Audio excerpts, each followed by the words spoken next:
ఈ నెల 23 తారీఖు అంటే మొన్న ఆదివారం ఒక ఒంగోలు తాలూకా లిమిట్స్లో ఒక మర్డర్ జరుగుతుంది. దీంట్లో మృతుడు వినీత్ శ్రీవాత్సవ, ఇతను సన్ ఆఫ్ ముకుల్ లాల్, ఇతను రాజ్బాపుర గ్రామం, సిద్ధార్థనగర్ జిల్లా, ఉత్తరప్రదేశ్ రాష్ట్రానికి చెందినవాడు. ఇతను POP plaster of Paris ceiling పనుల నిమిత్తం 20 రోజుల క్రితం ఒంగోలుకి వస్తాడు. ఇతని ధ్రువ్ చంద్ వర్మ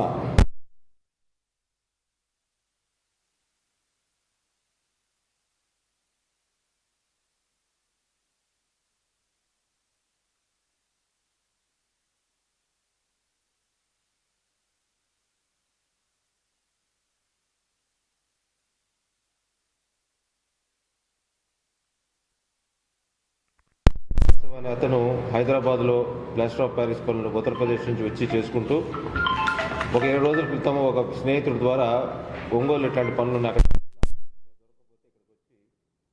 వీళ్ళతో ధ్రువ్ చంద్ వర్మ, రామ్ చరణ్ మరియు కొంతమంది వాళ్ళ సహచరులు వీళ్ళందరూ పని చేసుకుంటే వీళ్ళు వచ్చి అడుగుతాడు. ఇతన్ని కూడా పనిలో పెట్టుకుంటారు. ఈ తరచూ వీళ్ళ మధ్యన ఈ డబ్బుల విషయంలో గొడవలు వస్తుంటాయి. అదే క్రమంలో ఆదివారం కూడా వీళ్ళంతా కూడా ఇతను జీతం డబ్బులు అడుగుతాడు. ఇతను మీ ఆధార్ కార్డు ఏ డీటెయిల్స్ నువ్వు లేకుండా నువ్వు ఉద్యోగంలో తీసుకున్నాము, 20 రోజులు తిరగకముందే మళ్ళీ మమ్మల్ని డబ్బులు అడుగుతావేందని చెప్పి వీళ్ళు గట్టిగా అరిస్తే అతను తిరిగి కొడతాడు. ఏమన్నీ తిరిగి కొట్టడం జరుగుతుంది. సో అందరి ముందు కొట్టడంతో ఇతను అవమానం ఫీల్ అవుతాడు. ఫీల్ అయ్యి ఎట్లయినా అంటే తరచూ గొడవ పడుతున్నాడు వీడు నాతోటి, తర్వాత వీడు ఎప్పుడు మనకి ఇబ్బందిగా తయారయ్యాడు, అందులో కొంచెం హ్యూమిలియేషన్ ఫేస్ చేసి వీళ్ళందరూ ఒక ప్లాన్ రచిస్తారు. ధ్రువ్ చంద్ వర్మ, రామ్ చరణ్.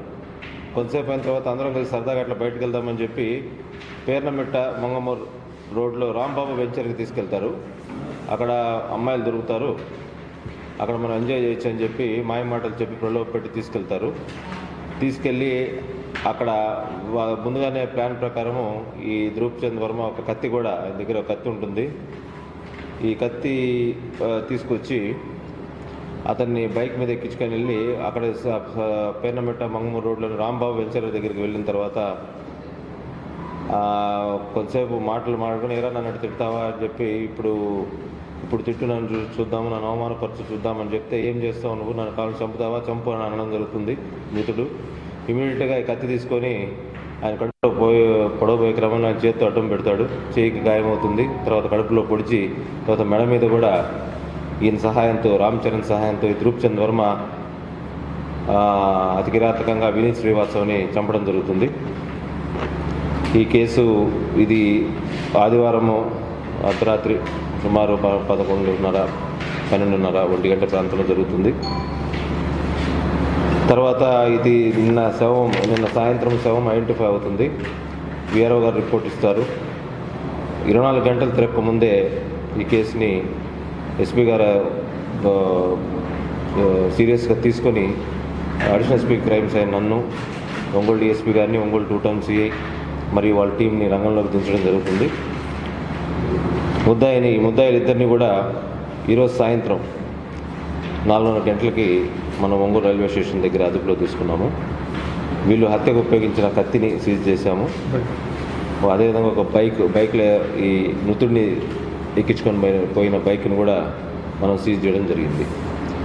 అతి తక్కువ వ్యవధిలోనే ఈ కేసుని ఛేదించి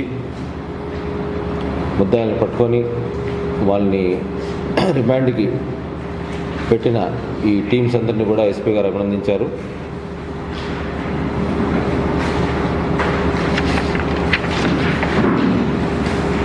అదేవిధంగా రేపు ఇది ఈ కేసు సంబంధించింది. రేపు June 26 international day against drug abuse and illicit trafficking, అంటే అక్రమ డ్రగ్స్ రవాణా మరియు ఉపయోగం వ్యతిరేక దినోత్సవము. అందరూ కూడా పదే ప్రజల్ని మేము అవేర్నెస్ తీసుకురావడం జరుగుతుంది. అదేవిధంగా ఎవరైతే ఈ డ్రగ్ ప్లేడర్స్ ఉన్నారో వాళ్ళ మీద కఠినమైన చర్యలు తీసుకునే ప్రాసెస్లో మీ అందరూ కూడా ప్రజల నుంచి మరియు మీడియా నుంచి మాకు సహకారం కావాలి, ఇన్ఫర్మేషన్ కావాలి. ఎవరైతే ఇటువంటి కార్యక్రమాలకు పాల్పడుతున్నారో ఇమీడియట్గా పోలీస్ వారికి ఇన్ఫర్మేషన్ ఇస్తే వాళ్ళని పట్టుకోవడం జరుగుతుంది. అదేవిధంగా యువతలో కూడా ఈ డ్రగ్స్కి బానిస కాకుండా వాళ్ళ కెరీర్ని స్పాయిల్ చేసుకోకుండా మొమెంటరీ సుఖం కోసం, తాత్కాలిక సుఖం కోసం వాళ్ళ ఫ్యూచర్ని పాడు చేసుకోకూడదని పోలీస్ వారి తరఫు నుంచి, ఎస్పీ గారి తరఫు నుంచి మేము మనవి చేసుకుంటున్నాం. మీ అందరి ప్రోత్సాహంతో, సహకారంతో రేపు ఈ anti drug international day against drug abuse and illicit trafficking డేని మనం అందరూ సక్సెస్ చేయాలి. అదేవిధంగా డ్రగ్ ఉపయోగం అనేది సమాజంలో యువతలో ఎక్కువ అవేర్నెస్ తీసుకురావడం, తర్వాత ఈ డ్రగ్ పెడ్లర్స్ ఎవరైతే అఫెండర్స్ ఉన్నారో వాళ్ళందరినీ చట్టం పరిధిలోకి తీసుకురావడం కూడా జరుగుతుంది. Thank you.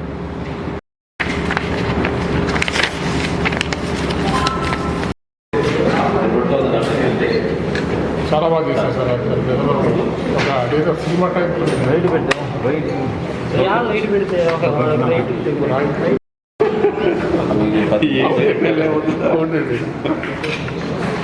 మీకు పంచాయతీ నా బాధ